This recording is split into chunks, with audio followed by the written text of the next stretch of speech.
जिल्ले इलाही, जमहूरियत जो है वो नफरत और ठसक से नहीं चलती है, अकड़ से नहीं चलती है, उसमें सबकी हिस्सेदारी जरूरी है। कल देश के माइनॉरिटी मिनिस्टर ने लोकसभा में खड़े होकर एक शेर सुनाया था कि मुझसे कोई बदगुमान न हो, तो मैं उन्हें एक शेर सुनाना चाहता हूं कि मैं आज जद पे हूं तो इतना खुशगुमान न हो, मैं आज जद पे हूं तो इतना खुशगुमान न हो, चराग सबके बुझेंगे हवा किसी की नहीं। में दबदबा हो आंधियों का तो फिर अंजाम जुल्मत के सिवा कुछ भी नहीं होगा। यह दुनिया नफरतों के आखिरी स्टेज पर है, इलाज इसका मोहब्बत के सिवा कुछ भी नहीं होगा। मैं भावुक हूं, मेरी पलकें गीली हैं। अगर देश की एक बहुत बड़ी आबादी को लगता है कि आप उसका भला करने के लिए नहीं बल्कि उनकी इबादतगाहों, उनकी कब्रिस्तानों, उनकी खानकाहों को बर्बाद करने का बिल ला रहे हैं, तो फिर आप अगर समझाने में नाकामयाब रहे हैं तो यह आपकी नाकामयाबी है। यह सरकार रात के 3 बजे तक पूरे देश को जगा करके संसद में अपने ही नागरिकों को नीचा दिखाने के लिए वक्फ बिल ला रही थी, तो उधर रात के 1:30 बजे अमेरिका हम पर 26% टैरिफ लगा रहा था। नीतीश कुमार जी हो, चंद्रबाबू नायडू जी हो, चिराग पासवान जी हो, जयंत चौधरी जी हो, देवे गौड़ा जी हो, जीतन राम मांझी जी हो, सबको समझना पड़ेगा कि जब जंगल में आग लगती है तो न वो बरगद बचते हैं जो हवा को आंधी में तब्दील करते हैं, न वो बांस बचते हैं जो आपसी रगड़ से चिंगारी पैदा करते हैं। किसानों के खिलाफ भी कानून लाए गए थे। जिस तरह आज वक्फ के फायदे गिनाए जा रहे हैं, उसी तरह से किसानों को भी कृषि कानूनों के फायदे गिनाए गए थे। लोगों के नेता यह कह रहे हैं कि यह बिल मुस्लिम महिलाओं को उनका हक दिलाएगा। धन्यवाद मोदी जी, क्या बढ़िया सौगातें मोदी दे रहे हैं आप। पहले हमें गुजराते मोदी दिया, आप सौगातें मोदी दे रहे हैं। मैं इस सदन में अलल ऐलान यह कहता हूं कि जब भी इस देश की जमीन को लहू की जरूरत होगी, आपसे 2 कदम आगे इमरान खड़ा मिलेगा, यह मैं आपसे यकीन दिलाते हुए कह रहा हूं। सभापति महोदय, मैं सरकार से कहना चाहता हूं, हमसे हमारी इबादत गाहें तो मत छीनिए ना, हमारे घरों पे बुलडोजर तो मत चलाइए ना, हमारी कब्रों में तो हमें सुकून से सोने दीजिए ना।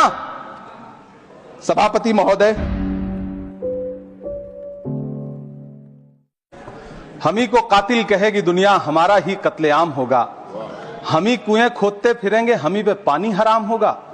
सभापति महोदय, सन 1947 में दिल्ली की जामा मस्जिद की तारीखी सीढ़ियों पर खड़े होकर के भारत रत्न मौलाना अबुल कलाम आजाद साहब ने कहा था कि मुसलमानों कहां जा रहे हो, यह है तुम्हारा मुल्क, यहां तुम्हारे आबाओ अजदाद की कब्रें हैं।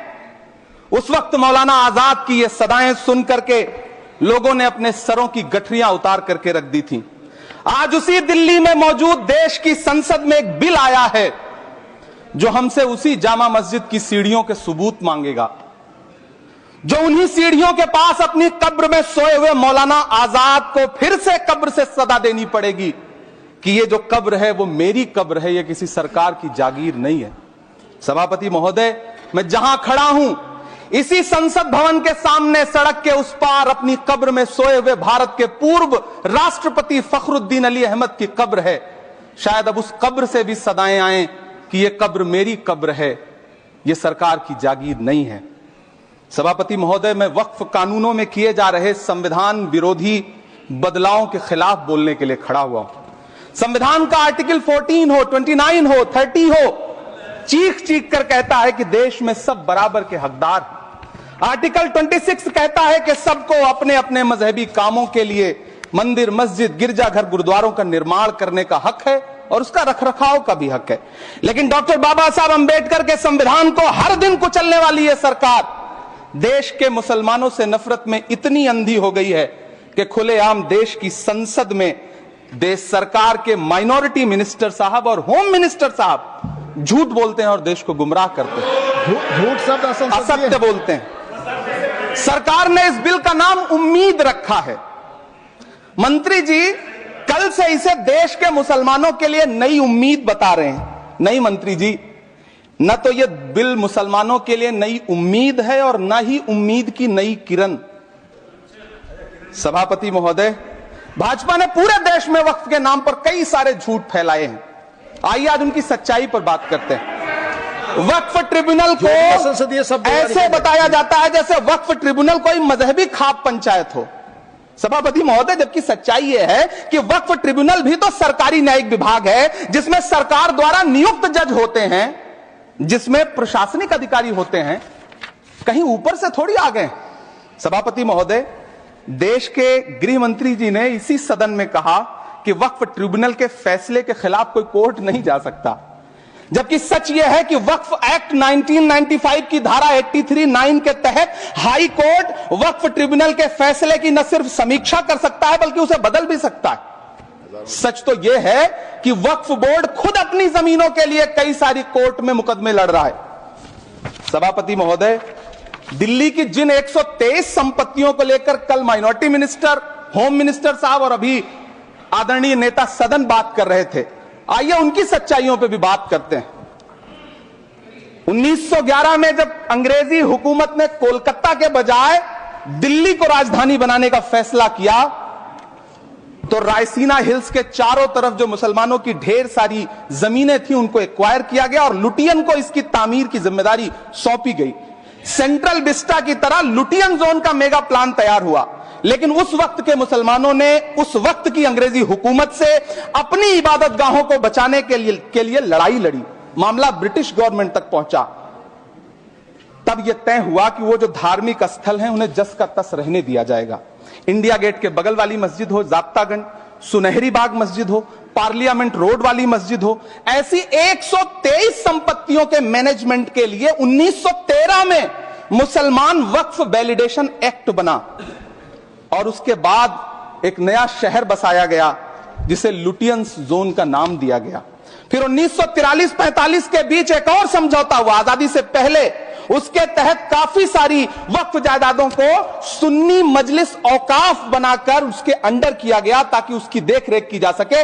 गृह मंत्री जी 2 दिन से सदन में जो बात कह रहे हैं वो दरअसल 123 संपत्तियां उसी सुन्नी मजलिस औकाफ के तहत आती। सभापति महोदय, आजाद भारत आजाद हुआ। आजादी के बाद भारत में 1954 में वक्फ एक्ट लागू हुआ, जिसकी धारा 9 के तहत 1964 में केंद्रीय वक्फ काउंसिल का गठन हुआ।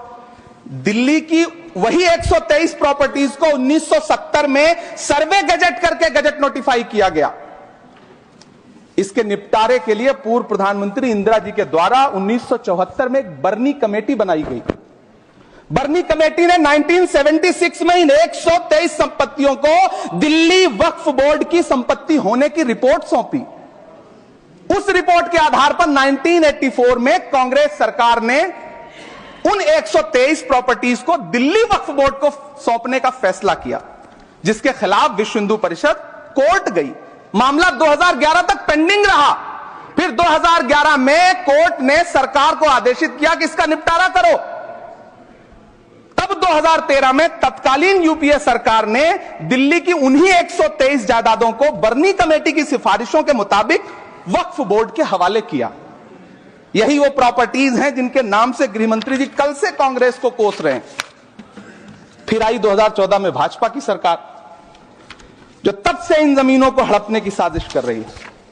जिस बिल को मुसलमानों के हुकूक की हिफाजत करने वाला बिल बताया जा रहा है, उसी को पेश करने के लिए और उस पर बात करने के लिए लोकसभा में भाजपा सरकार के पास एक भी मुस्लिम सांसद नहीं है। जिस वक्त, मैं लोकसभा कह रहा हूं, सुना करिए, जिस वक्फ बिल को मुस्लिम महिलाओं को हक दिलाने वाला बताया जा रहा है, उसे संसद में पेश करने वाली पार्टी के पास न तो राज्यसभा में, न लोकसभा में, न देश की किसी विधानसभा में एक भी मुस्लिम महिला सदस्य नहीं।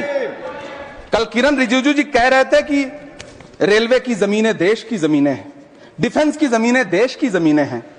हां मंत्री जी, हैं, बिल्कुल हैं। ये जो वक्फ की जमीनें हैं, ये हमारे पुरखों ने धार्मिक कामों के लिए डोनेट किया है, तो हम भी तो इसी देश के नागरिक हैं, हम भी तो इसी देश के बेटे हैं, तो वक्फ की जमीनें भी तो इसी देश की जमीनें हैं। उनको पराया क्यों बोलते हैं आप? सभापति महोदय, अशफाकुल्लाह खान जब फैजाबाद की जेल में फांसी के फंदे पर झूल रहे थे, तो इसी देश की जमीन के लिए झूल रहे थे ना।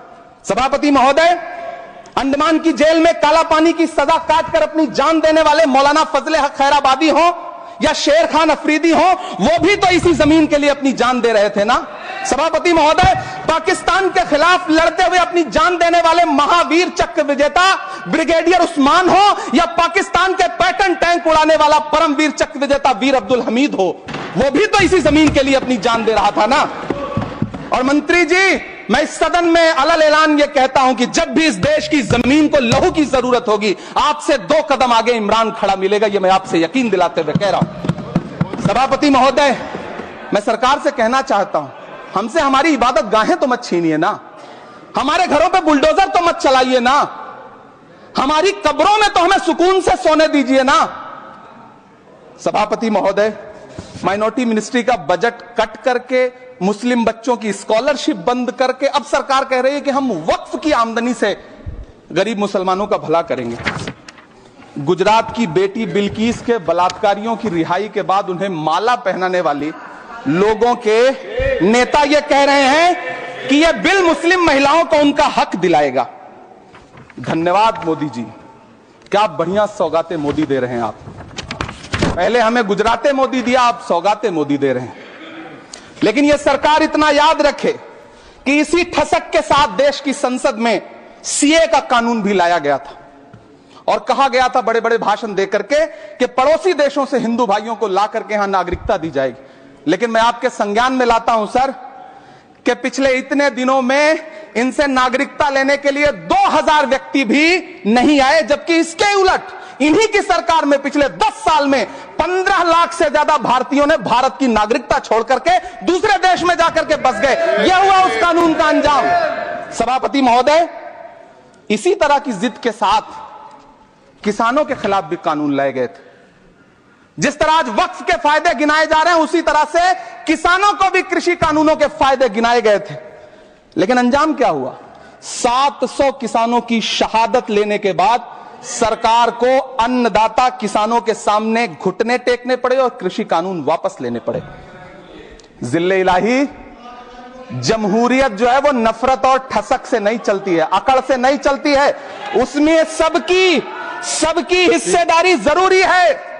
कल देश के माइनॉरिटी मिनिस्टर ने लोकसभा में खड़े होकर एक शेर सुनाया था कि मुझसे कोई बदगुमान न हो, तो मैं उन्हें एक शेर सुनाना चाहता हूं कि मैं आज जद पे हूं तो इतना खुशगुमान न हो, मैं आज जद पे हूं तो इतना खुशगुमान न हो, चराग सबके बुझेंगे हवा किसी की नहीं। नीतीश कुमार जी हो, चंद्रबाबू नायडू जी हो, चिराग पासवान जी हो, जयंत चौधरी जी हो, देवे गौड़ा जी हो, जीतन राम मांझी जी हो, सबको समझना पड़ेगा कि जब जंगल में आग लगती है तो न वो बरगद बचते हैं जो हवा को आंधी में तब्दील करते हैं, न वो बांस बचते हैं जो आपसी रगड़ से चिंगारी पैदा करते हैं। सभापति महोदय, जब देश को मनमोहन सिंह साहब जैसा काबिल प्रधानमंत्री मिलता है तो देश को आरटीआई जैसा एक्ट मिलता है, सेज जैसा एक्ट मिलता है, मनरेगा जैसा एक्ट मिलता है, लिबरलाइजेशन मिलता है, राइट टू एजुकेशन मिलता है, नेशनल फूड सिक्योरिटी एक्ट मिलता है। लेकिन जब देश को सौगातें मोदी मिलती है तो क्या मिलता है? सीए मिलता है, फॉर्म्स लॉ मिलता है, आर्टिकल 370 मिलता है, इलेक्टोरल बॉन्ड जैसा एक्ट मिलता है और वक्फ अमेंडमेंट एक्ट जैसे बिल देश को मिलते हैं। मुझे तो अपने हमवतन भाइयों से पूछना है कि आपको अपने बच्चों की तरक्की, खुशहाली और नौकरी की दरकार है या फिर मुसलमानों की दान की गई जमीनों को लूट कर धन्ना सेठों को देने की साजिश करने वाले कानून की? सभापति महोदय, यह सरकार रात के 3 बजे तक पूरे देश को जगा करके संसद में अपने ही नागरिकों को नीचा दिखाने के लिए वक्फ बिल ला रही थी, तो उधर रात के 1:30 बजे अमेरिका हम पर 26% टैरिफ लगा रहा था। सरकार की प्राथमिकताएं देश को पता। सभापति महोदय, मैं बहुत भावुक हूं आज और मुझे अच्छा लगा कि आदरणीय नेता सदन जगत प्रकाश नड्डा जी ने बहुत अच्छी बातें भी की, मन से बातें की। क्योंकि उनके नाम में प्रकाश जुड़ा है तो मैं उनमें हमेशा एक रोशनी की किरण देखता हूं। मैं उनके सामने बहुत अदब से यह बात कहना चाहता हूं कि चरागों के सफर में दबदबा हो आंधियों का तो फिर अंजाम जुल्मत के सिवा कुछ भी नहीं होगा। यह दुनिया नफरतों के आखिरी स्टेज पर है, इलाज इसका मोहब्बत के सिवा कुछ भी नहीं होगा। मैं भावुक हूं, मेरी पलकें गीली हैं। अगर देश की एक बहुत बड़ी आबादी को लगता है कि आप उसका भला करने के लिए नहीं बल्कि उनकी इबादत गाहों, उनकी कब्रिस्तानों, उनकी खानकाहों को बर्बाद करने का बिल ला रहे हैं। तो फिर आप अगर समझाने में नाकामयाब रहे हैं तो यह आपकी नाकामयाबी है। पहले समझाइए, उसके बाद कोई बिल लेकर के आइए, तब शायद हम आपका इतनी पुरजोर तरीके से विरोध ना करें। लेकिन सभापति महोदय, मैं अंत में सिर्फ इतना कहना चाहता हूं कि इस बिल में जो भी पॉइंट्स दिए गए हैं, बॉम्सी पोर्टल देख लीजिए, सरकार का झूठ आपको पकड़ में आ जाएगा।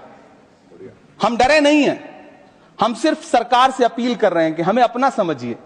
हम आपके अपने हैं, इस देश के नागरिक हैं और आप ताकत में हैं। संख्या बल के आधार पर बिल हो सकता है आप पास करा लें, लेकिन आपको यह बात समझनी पड़ेगी कि हम तो वो तारीख हैं, जहनों में रहना है जिसे कागजी पुर्जे नहीं जो फाड़ डाले जाएंगे।